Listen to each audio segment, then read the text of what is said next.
वंदे मातरम दोस्तों, स्वागत है आपका फिर से एक नए सवाल के साथ। आज का हमारा सवाल है, स्वयं करके देखिए। ये कक्षा 8 का प्रश्न है जो कि निम्नलिखित सारणी में रिक्त स्थानों को हाँ नहीं से भरे। क्या करना है यहाँ पर? हाँ और नहीं से भरना है। किसके अंतर्गत आना चाहिए संख्या? समृद्ध के अंतर्गत। समृद्ध के अंतर्गत यहाँ योग दिया गया है, व्याकलन दिया गया है, गुणन दिया गया है, भाग दिया गया है। इन यहाँ पर ये कंडीशन दिया गया और यहाँ पर संख्या दिया गया, परिमेय संख्या। मैं आपको बताऊंगा एक एक करके सभी को। पहले देखिए, परिमेय संख्या होती क्या है। वो सभी संख्या जिसको हम p बटे q के रूप में लिख सकते हैं उसको हम क्या बोलते हैं? परिमेय संख्या। जैसे कि 1 को हम 1 बटे 1 के रूप में लिख सकते हैं, 2 को हम 2 बटे 1 के रूप में लिख सकते हैं, -3 को भी हम -3 बटे 1 के रूप में लिख सकते हैं। किसी भी संख्या को अगर p बाई q के रूप में लिखा जा सकता है तो वो संख्या हमेशा क्या हो जाएगा? परिमेय संख्या कहलाएगा। तो देखिए, योग कोई भी दो संख्या 4, जैसे 2 प्लस 1/2, इन दो संख्या को अगर जोड़ा जाए तो इसके नीचे कुछ नहीं है तो 1 है। तो फिर क्या करेंगे? इसको इन दोनों संख्या का लघुत्तम लेंगे तो 2 हो जाएगा। अब इस 1 से भाग देंगे इस संख्या में तो हमारा भागफल क्या आ जाएगा? 2 आ जाएगा। उन 2 से गुना कर देंगे किससे? किसमें? तो इन संख्याओं में। तो हमारा क्या आ जाएगा? गुणनफल तो 2 हो जाएगा। 2 दूनी 4। फिर इस 2 से भाग देंगे इसमें तो भागफल हमारा 1 आएगा। फिर करेंगे उस भागफल से इसमें गुना, 2 गुना 1 करेंगे तो 1 हो जाएगा। तो क्या आ जाएगा? ये 5/2 हो जाएगा, 5/2। तो ये क्या हो गया? परिमेय संख्या हुआ। अगर कोई नेगेटिव ऋणात्मक संख्या को भी अगर जोड़ते तो वो भी हमारा क्या आता? p/q के रूप में आता। तो ये हमारा क्या हो जाएगा? हाँ, यहाँ पर लिखा हुआ है। अब चलते हैं व्याकलन की तरफ। कोई भी दो संख्याओं का अगर निकाला जाए, दो परिमेय संख्या का व्याकलन -2/1 घटा 2/3, इस प्रकार से लिख सकते हैं। इन दोनों का लघुत्तम 3 हो जाएगा। इस 1 से भाग देंगे 3 में तो भागफल हमारा क्या हो जाएगा? 3, 3 दूनी 6, -6 हो जाएगा। अब देखिए, इस 3 से भाग देंगे इसमें तो क्या हो जाएगा? भागफल हमारा 1 हो जाएगा। 1 गुना 2 तो क्या हो जाएगा? 1 गुना 2, 2 हो जाएगा। अब देखिए, दो ऋणात्मक संख्या जुट के क्या हो जाएगा? एक बड़ी ऋणात्मक संख्या बन जाएगी। 6 और 2 -8/3। ये हमारा क्या हो गया? आंसर हो गया। देखिए, यहाँ भी क्या हो जाएगा? व्याकलन हमारा हाँ लिखाएगा, क्योंकि परिमेय संख्या, दो परिमेय संख्या का व्याकलन एक परिमेय संख्या ही आ रहा है। उसी प्रकार से यहाँ पर गुणन पर बात करते हैं।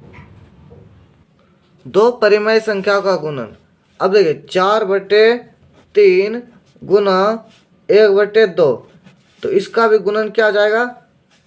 4 एकम 4, ऊपर ऊपर गुना कर देंगे और नीचे नीचे वाले को 4 दूनी 6। अब 2 से ये सरल हो रहा है, 2 दूनी 4, 2 तिया 6, ये कट गया। तो यहाँ भी कटा सकते हैं, 2 दूनी 4। तो क्या होता है? ऊपर ऊपर गुना करके नीचे नीचे गुना करके 2/3, ये हमारा क्या आ जाता है? आंसर आ जाता है 2/3। तो यहाँ पर क्या है? यहाँ पर दो परिमेय संख्या का गुणन हमेशा एक परिमेय संख्या ही देगा। उसी प्रकार से दो परिमेय संख्याओं का भागफल भी हमारा क्या आ जाएगा? एक परिमेय संख्या ही आ जाएगा। अब देखिए, 4/3, इसमें भाग दे देंगे 2/3 से तो क्या हो जाएगा यहाँ पर? तो ये हो जाएगा 4/3। ये गुना में बदल जाएगा तो ये हर जो है परिमेय हर अंश के रूप में बदल जाएगा और अंश हर के रूप में। ये 3 खत्म हो गया, 2 दूनी 4, 2/1, ये हमारा क्या हो गया? आंसर हो गया। तो यहाँ पे देखिए क्या है? दो परिमेय संख्याओं का भागफल एक परिमेय संख्या ही आ रहा है। उसी प्रकार से यहाँ देखिए, पूर्णांक। अब पूर्णांक होता क्या है? बेसिकली पूर्णांक वो संख्या है जो अपने अंदर सभी प्राकृतिक संख्या और सभी ऋणात्मक प्राकृतिक संख्या और जीरो को लेता है। मतलब जीरो से इधर भी चलता है प्राकृतिक संख्या, 2, 3, ये चलते जाता है यहाँ तक। और यहाँ पर इधर क्या है? -1, -2, -3, इस प्रकार से चलते जाता है। कहाँ तक? तो अनंत तक, दोनों तरफ। दोनों तरफ ये अनंत तक चलते जाता है।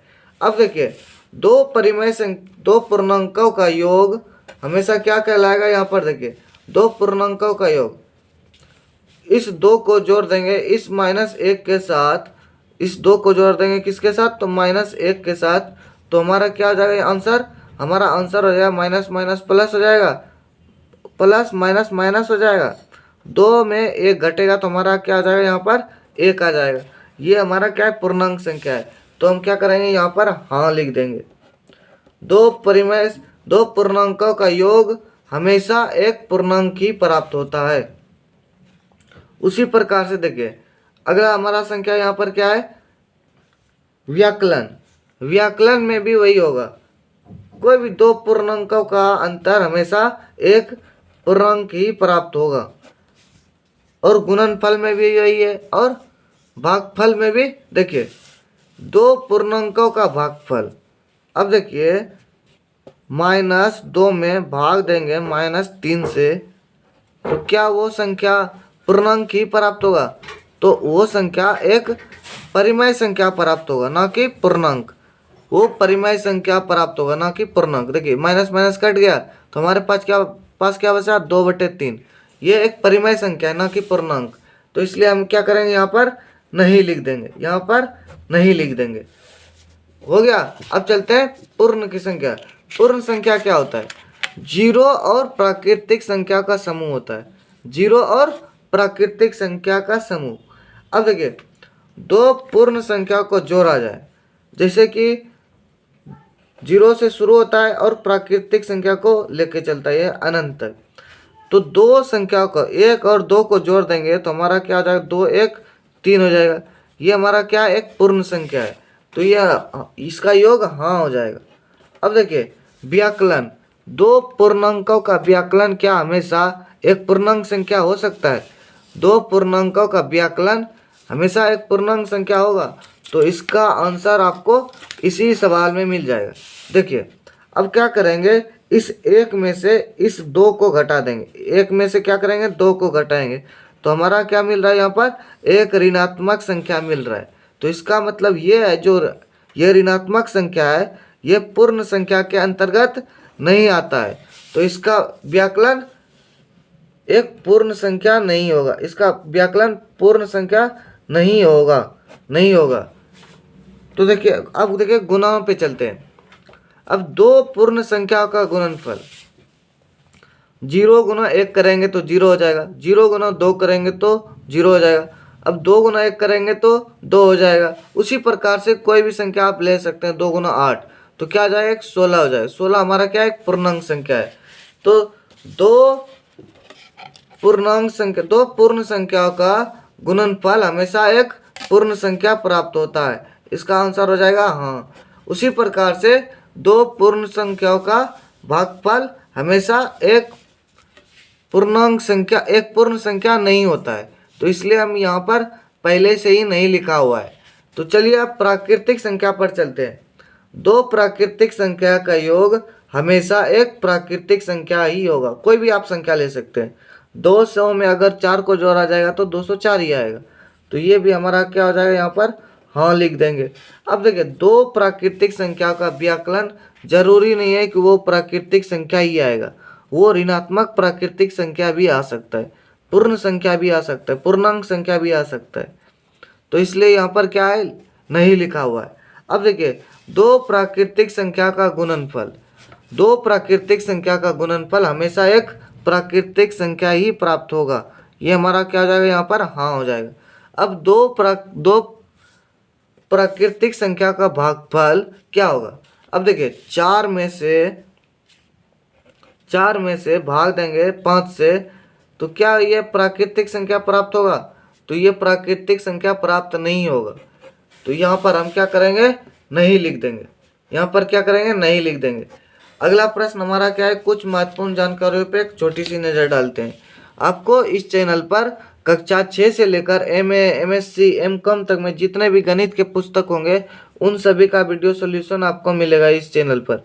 जितने भी पुस्तक होंगे और जितने भी लेखक द्वारा लिखा गया होगा और जितने भी भाषाओं में लिखा गया होगा उन सभी का अधिक जानकारी के लिए आप डिस्क्रिप्शन बॉक्स और अबाउट सेक्शन में जाकर के देख सकते हैं। हमारे साथ काम करने के लिए इन क्लास के दरमियान किसी भी विषय को लेकर के तो आप इस जीमेल आईडी पर कांटेक्ट करेंगे। तो चलिए मिलते हैं एक नए सवाल के साथ एक नए अध्याय में, नए एपिसोड में। धन्यवाद। वंदे मातरम।